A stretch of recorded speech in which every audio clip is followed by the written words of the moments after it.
Welcome to the most powerful story you'll hear this week, maybe even this year. This isn't just a business story. This is a human story. A story about a poor, hard-working boy from a small town who didn't have the money, didn't have connections, just a dream, a pickup truck, and a heart that refused to give up. This is the real story of a man who walked into towns no one cared about and built an empire bigger than the kings of Wall Street. He didn't wear fancy suits. He didn't talk like a billionaire. He drove his own truck, visited every store, and talked to customers like friends. This man became the richest person in America, not by cheating, not by luck, but by understanding one truth. If you help people save money, you help them live better. This story will change how you think about success. It will show you how one man built Walmart, the biggest retail empire the world has ever seen. With more than 10,000 stores, over 2 million employees, and hundreds of millions of customers every single week. But more importantly, it will help you improve your English, too. You'll learn real vocabulary, real storytelling, real motivation, all in simple, clear, powerful English. This is not just a history lesson. It's your listening practice, your English fluency training, and your life motivation all in one. So grab a notebook, pay full attention, because you're about to experience one of the most emotional, powerful, and unforgettable success stories ever told. This is not just a story of Walmart. This is the story of Sam Walton, the man who changed the world with a smile, a plan, and a pickup truck. Before there was Walmart, before there were billions of dollars, before the world knew his name, there was just a boy named Samuel Moore Walton, born in Kingfisher, Oklahoma, a place so small most maps didn't even highlight it. His parents weren't rich. In fact, his family struggled during the Great Depression, when millions of Americans lost their jobs, homes, and savings. His father, Thomas Walton, was a farm loan appraiser, a job that made them move constantly. His mother, Nancy Lee, was a warm, strong woman who believed deeply in education and hard work. Sam had one younger brother, James Bud Walton. Together, the two boys grew up in a world where nothing was guaranteed. They didn't have luxuries, but what they did have was character, built by doing chores, selling milk from the family cow, and waking up before sunrise to help out. As a child, Sam hated wasting time. He worked paper routes before school, milked cows before sunrise, joined the Boy Scouts, and became the youngest Eagle Scout in his state. From the beginning, he wanted to do more than survive. He wanted to win, not for glory, but for purpose. Sam Walton was a genius. He wasn't born with money or power, but he had two gifts, a deep hunger to learn and a deep love for people. In high school, he played football, basketball, and baseball, not because he was the best, but because he never gave up. He was the kind of person who would stay late, practice longer, and give 110% every single time. Even if he failed, he tried again. After high school, he couldn't afford a fancy college, but he was determined. He took a loan and went to University of Missouri, studying economics. He worked odd jobs to pay his fees, waiting tables, cleaning, managing his time with military-style discipline. At graduation, the world was at war. World War II had begun, and like many young men, Sam joined the Army Intelligence Corps, where he served with honor. It was during this time, not in a business school, not in an office, but during war, that Sam learned his most powerful lesson. Details matter, people matter. You must think like a soldier, but serve like a human being. After the war ended, Sam married Helen Robson, a smart, confident, no-nonsense woman from a well-off family in Oklahoma. Helen wasn't just a housewife. She was the backbone of Sam's journey. She challenged him, supported him, and made one thing clear: we will not waste our lives. We will build something big or die trying. With $5,000 from his savings and a $20,000 loan from his father-in-law, Sam bought a small Ben Franklin variety store in Newport, Arkansas. He was just 26 years old. No business experience, no big investors. Just a dream to serve customers better than anyone else ever had. He worked every single day from opening to closing, checking every price tag, talking to every customer, cleaning the floors himself, and studying the competition like a detective. Sam didn't just want to sell things. He wanted to understand people. He would drive for hours to visit rival stores and take notes on everything: layout, pricing, customer behavior. He wasn't afraid to learn from others, even his competitors. While most store owners raised prices to earn more profit, Sam did the opposite. He lowered prices to earn the customer's trust. People thought he was crazy. "Why are you cutting your own profit?" they asked. But Sam knew something they didn't. If you give people a good deal, they come back, and they bring their friends. That was the beginning of a revolution. Just as things were going great, Sam's store was becoming popular, making more money than anyone in town. But there was a problem. He didn't own the building. He had only signed a 5-year lease. When those years ended, the landlord refused to renew the lease and took the store away from Sam. Why? Because the landlord saw how profitable Sam's ideas were and wanted to give the business to his own son. Sam lost everything: the location, the brand, the customer base.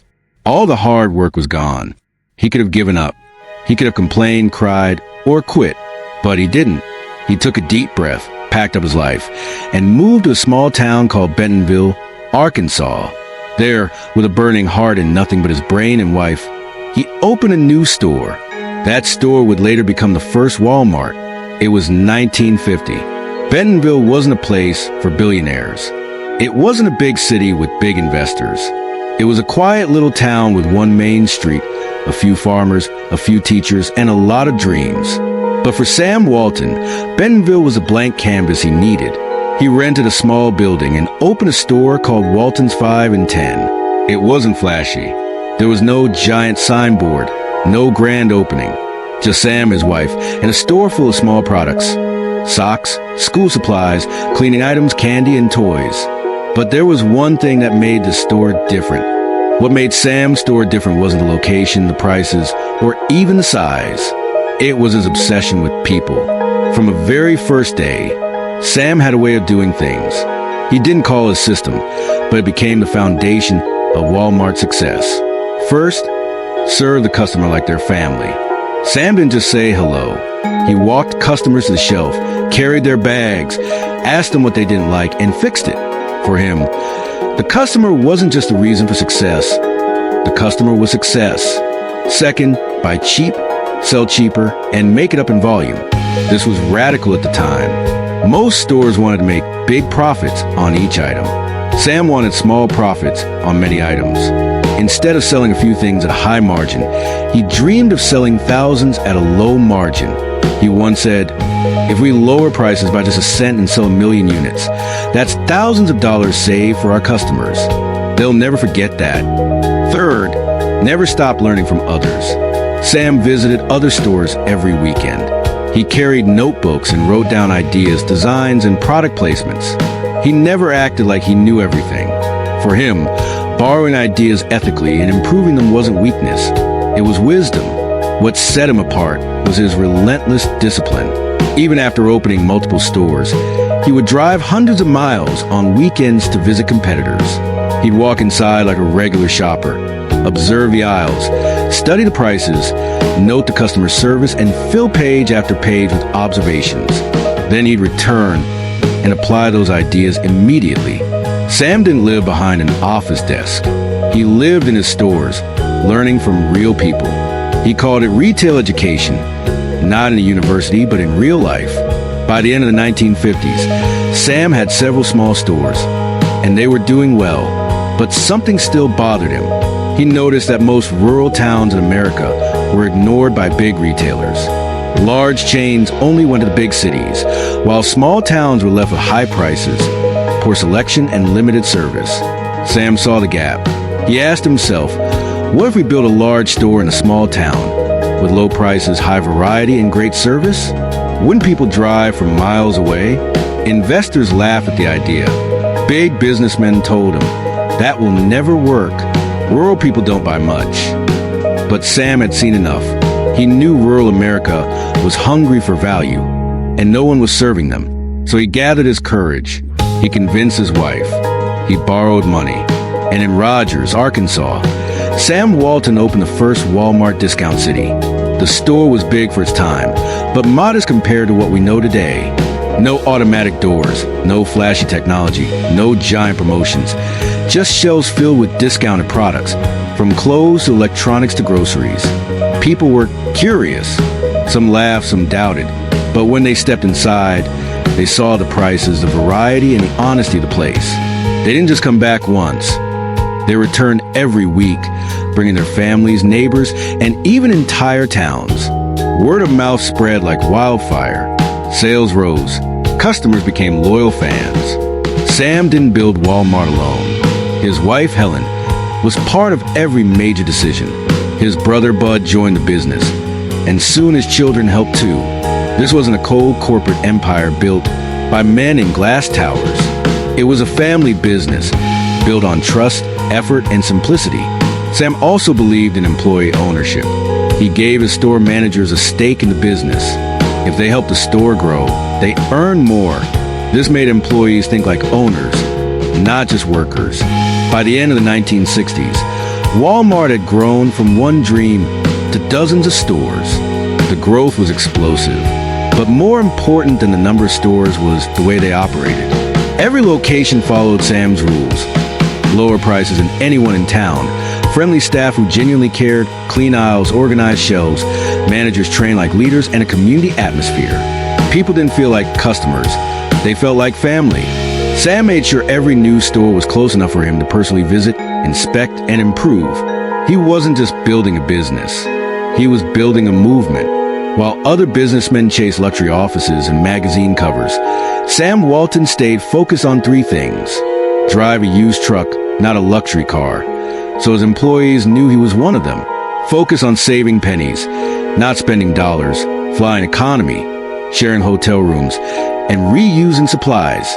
Keep learning like a beginner, reading reports, visiting stores, and talking to everyone with respect, from a janitor to a vice president. He often said, the moment you think you're too big to learn is the moment you start shrinking. By the early 1970s, Walmart wasn't just a clever idea anymore. It wasn't just one man's dream. It had become a growing engine of value, a quiet rebellion against overpriced goods, poor service, and outdated retail. And the engine was getting stronger, faster, and more dangerous for competitors. Sam wasn't satisfied. He didn't wake up asking, how many stores can we open? Instead, he asked, how can we open stores faster, better, and smarter than anyone else in history? He was no longer just a shopkeeper. He was the architect of a nationwide revolution. Most businessmen grow one store, then two, then 10. Sam Walton built one store, then built the systems that would allow thousands more to follow. He knew that if you want to grow fast, you can't just copy and paste stores. You must build a machine that makes stores. While others focus on branding and image, Sam obsessed over logistics, distribution, and information systems. If you want to serve millions, you must master how to move goods quickly, keep prices low, and know exactly what the customer wants. That mindset transformed Walmart from a retailer into a retail engine. In the early 1970s, Walmart made a decision that shocked competitors. Instead of relying on third-party distributors, Sam Walton decided to build his own supply chain. That meant Walmart trucks, Walmart warehouses, and Walmart's own system of moving goods. Sam Walton never wore expensive watches. He never hired bodyguards. He lived in the same modest house, walked alone into stores, and kept asking the same questions. What's the customer saying? How can we make it cheaper? What's not working? People called him crazy. Sam called it discipline. Walmart soon made another bold move. It decided to go international, starting with Mexico. Many thought it was a bad idea. Retail is local, cultures are different, and supply chains are complex. But Walmart studied the market, adapted its model, and partnered with local businesses. The result was Walmart de Mexico, which would go on to become one of the largest retail operations in Latin America. From there, Walmart expanded across the world to Canada, China, Chile, Brazil, Argentina, India, and the United Kingdom. And it did this not by force of American systems everywhere, but by listening, adjusting, and respecting local needs. The goal never changed. Low prices, every day, everywhere. Around this time, Sam Walton did something he never thought he would do. He wrote a book, not for fame, not for money, But because he wanted to explain his values before it was too late, the book was called Made in America, My Story. It wasn't filled with abstract theories or business jargon. It was filled with real stories, failures, early decisions, and his raw, honest philosophy. Never get arrogant. Always think like the customer. Respect your people. Keep costs low. Always keep learning. The book became a bestseller, not because it was polished or perfect, but because it told the truth behind his success. But while Walmart was dominating retail, Sam Walton received devastating news. He was diagnosed with bone cancer. He didn't stop working.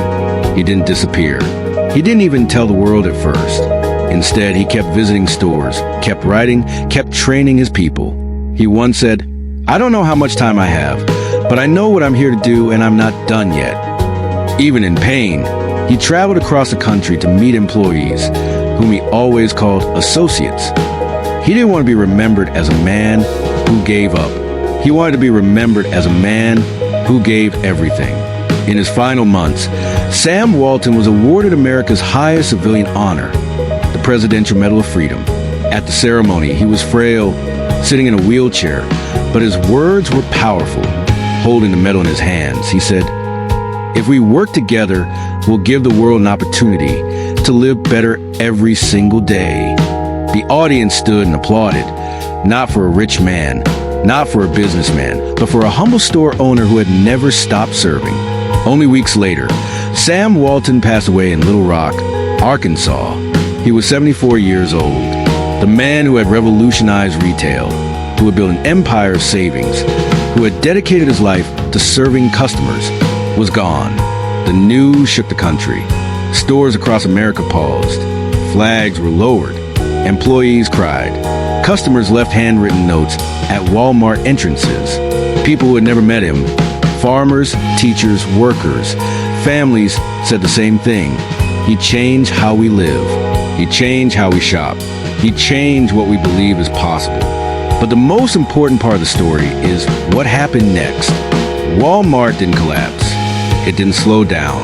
It didn't get lost. Why? Because Sam Walton had built a system, not a personality cult.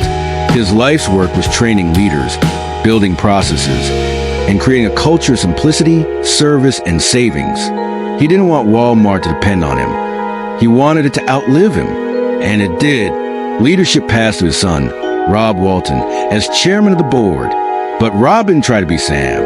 He respected the culture, honored the systems, and protected the mission. Executives who had been trained by Sam carried on his principles. Keep prices low, expand carefully, respect the associates, use data instead of ego, and stay humble no matter how big the company became. By the time of Sam's passing, Walmart was already the largest retailer in America. But that was only the beginning. In the years that followed, revenues doubled, then tripled. Walmart was selling more each year than the entire economies of some countries. It didn't happen by magic. Walmart's strategy stayed the same, but its tools grew more advanced. Technology transformed the company. Every time a customer bought something, that information was instantly sent to headquarters. Computers tracked inventory, sales patterns, and delivery times. If a shelf was low on diapers in Ohio, the system automatically restocked from the nearest warehouse. The system became so efficient that Walmart's supply chain was considered the most sophisticated in the world. Even the U.S. military studied it to learn how to move supplies faster. Walmart wasn't just a retailer anymore. It was an intelligence network, predicting demand before it happened, restocking faster than anyone else, and keeping costs lower than inflation. And that meant only one thing. Prices kept going down, savings kept going up, and customers loved it. After Sam Walton's death, Walmart didn't just expand in the United States. It went global quickly and strategically. In Mexico, Walmart grew into the country's largest retailer, with thousands of stores by the new century. In Canada, it entered the market by acquiring an existing chain and became a dominant leader in less than 2 years. In the United Kingdom, Walmart bought one of the nation's largest supermarket chains and became a top competitor overnight. In other parts of the world, China, Brazil, Argentina, Chile, India, Walmart used different strategies. Sometimes it built new stores. Other times it acquired local chains or partnered with established companies. The goal was never to force American culture everywhere, but to bring Walmart's efficiency into local systems. That meant hiring local workers, using local suppliers, respecting local preferences, while keeping the company's trademark strengths of efficiency and low pricing. Even after Sam was gone, Walmart lived by one principle: the customer is the boss. In practice, this meant tracking which items were most popular in each city, giving managers freedom to adjust store layouts, and updating prices daily to stay competitive. If a customer had a complaint, it could quickly rise to the highest levels of leadership. Walmart wasn't just a giant company. It was a flexible one, able to act fast, change quickly, and adapt to new markets. But in the late 1990s and early 2000s, a new challenge appeared, not from rival retailers, but from the internet. Companies like Amazon, eBay, and Target's online store offered digital shopping, fast delivery, and lower prices. Walmart could have ignored this shift, but instead it adapted. It launched its own online platform, invested in e-commerce teams, introduced by online pickup and store services, and partnered with tech firms to improve warehouse automation. The company understood the future was digital, but customers still wanted Walmart's promise: low prices, no matter how they shopped. Even as Walmart grew to employ over 1 million people worldwide, the culture Sam Walton built remained intact. Executives were still required to visit stores, talk with associates, watch checkout lines, and stay close to the customer experience. Morning meetings continued in stores, where employees clapped, stretched, and shared wins. These weren't just rituals. They kept the workforce unified, energized, and motivated. Sam's legacy wasn't written on walls.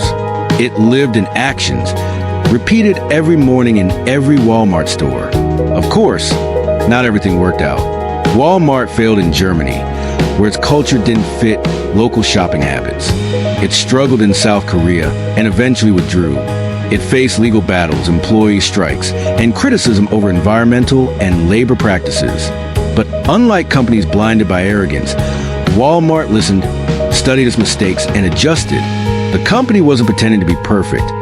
It was learning fast, acting faster, and always moving forward. Walmart had grown into the most powerful retailer the world had ever seen.